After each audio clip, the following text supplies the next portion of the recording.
और सहायक आचार्य नियुक्ति को लेकर अब लगातार ये प्रक्रिया आगे बढ़ रही है और अदालत की तरफ से भी निर्देश दिया गया था कि 14 अगस्त तक नियुक्तियों को लेकर ठोस निर्णय हो जाना चाहिए। और अब देखिए बड़ी खबर सहायक आचार्य को लेकर आ रही है कि विषयवार भाषा शिक्षकों की नियुक्ति की प्रक्रिया हो रही है वो आगे बढ़ रही है। और ज्यादा जानकारी के लिए इस वक्त हमारे साथ हमारे संवाददाता नीरज जुड़े हुए हैं। नीरज, सहायक आचार्य नियुक्ति को लेकर क्या कुछ अपडेट है? और देखिए लगातार हम इसको लेकर जो है अपडेट दे रहे हैं। जहां सुप्रीम कोर्ट में पिछले बार जो सुनवाई हुई थी उसके बाद तेज़ी देखने को मिल रही है। और आपने देखा होगा कि इससे पहले साइंस और मैथ का रिज़ल्ट जारी किया गया था, उसके बाद डॉक्यूमेंट वेरिफिकेशन का जो प्रोसेस है बहुत सारे जो कैटेगरी थे उसमें किए गए थे। ऐसे में अब लैंग्वेज टीचर का जो सहायक आचार्य का जो लैंग्वेज टीचर का है उसमें रिज़ल्ट जारी कर दिया गया है। 1059 अभ्यर्थी जो है वो सफल हुए हैं। हालांकि 1632 जो अभ्यर्थी हैं उन्हें डॉक्यूमेंट वेरिफिकेशन के लिए बुलाया गया था और उनमें से जो लिस्ट आया है यानी कि जो मेरिट लिस्ट आया है उसमें 1059 लोगों का नाम है। उसके अलावा अगर बात करूं तो पारा शिक्षकों की संख्या इसमें कम है, गैर पारा शिक्षकों की संख्या अधिक है। लेकिन इसके आगे अगर चलते हैं तो अभी जो सोशल साइंस है उसका रिज़ल्ट अभी आना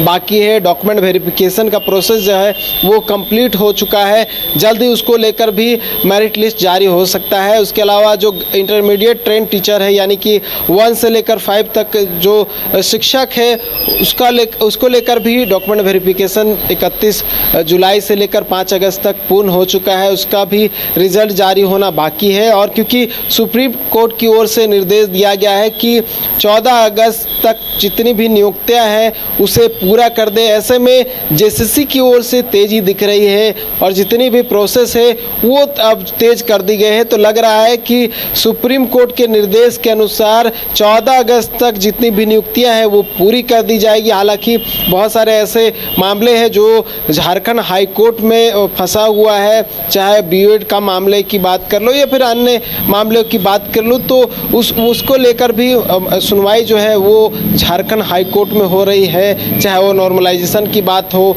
या फिर जो मैंने बीएड की बात की या एज रिलैक्सेशन की बात कहूँ या फिर उसके अलावा अगर बात करूँ जो परसेंटेज का मामला है, तो कई मामले जो है झारखंड हाई कोर्ट में है। उस मामले में भी आने वाले समय में कुछ अपडेट आ सकता है, कुछ भी बड़ा जो निर्देश है वो झारखंड हाई कोर्ट की ओर से आ सकता है। लेकिन अभ्यर्थियों के लिए खुशखबरी ये है कि जो तेज़ी है वो जेसीसी की ओर से देखने को मिल रही है। और बीते दिन हमने जो है साइंस और मैथ का काउंसलिंग का भी अपडेट बताया था कि आज से ही वो काउंसलिंग शुरू भी हो गई है और जो उनकी नियुक्ति है कहाँ पे दी जाएगी ये भी संभवतः किस दिन में जारी हो जाएगी। तो अभ्यर्थी के लिए खुशखबरी है कि 15 अगस्त से पहले जो है उन्हें नियुक्ति दे दी जा रही है। लेकिन बहुत सारे विवाद हैं जिसका जो निवारण है वो निकलना बाकी है। संभवतः आने वाले समय में उसका भी सॉल्यूशन निकल सकता है। उदय, बिल्कुल नीरज, डर इसी बात का हर किसी को सता रहा होगा कि इतने सारे जो मामले अदालतों में गए हैं कहीं वहां से कोई ना कोई नया पेंच, कोई नया निर्देश ना आ जाए।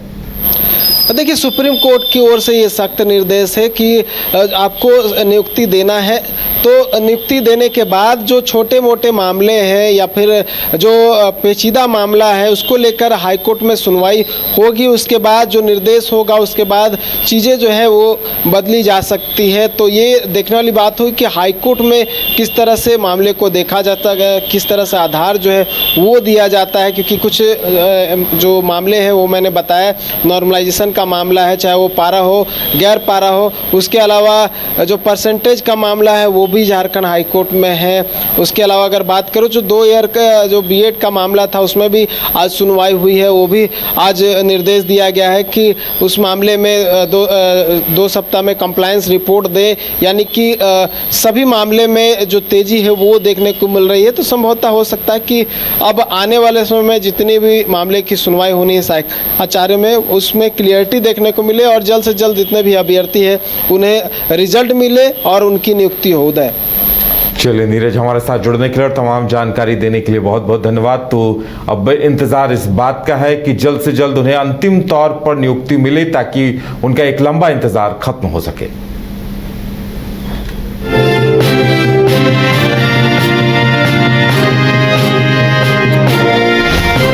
शहर की भीड़ से बोर हो गए हो? तो चलिए आज नए वाइब में आपको लेके चलते हैं, जिसका नाम है वैदिक विलेज। एम्स पटना से 10 मिनट की दूरी पर नौबतपुर में स्थित ये सोसाइटी सिर्फ आपके लिए है। यहाँ पे मेन रोड 30 फीट की है, रिंग रोड 24 फीट की है और ब्रांच रोड 20 फीट की है। यहाँ मिलेगा आपको स्विमिंग पूल, जॉगिंग ट्रैक, मंदिर और 24/7 सिक्योरिटी कैमरा जैसी बेसिक एमिनिटीज। शांति और सुकून से भरा प्लॉट चाहिए तो सोचना बंद करो, अभी कॉल करो नीचे दिए हुए नंबर पे।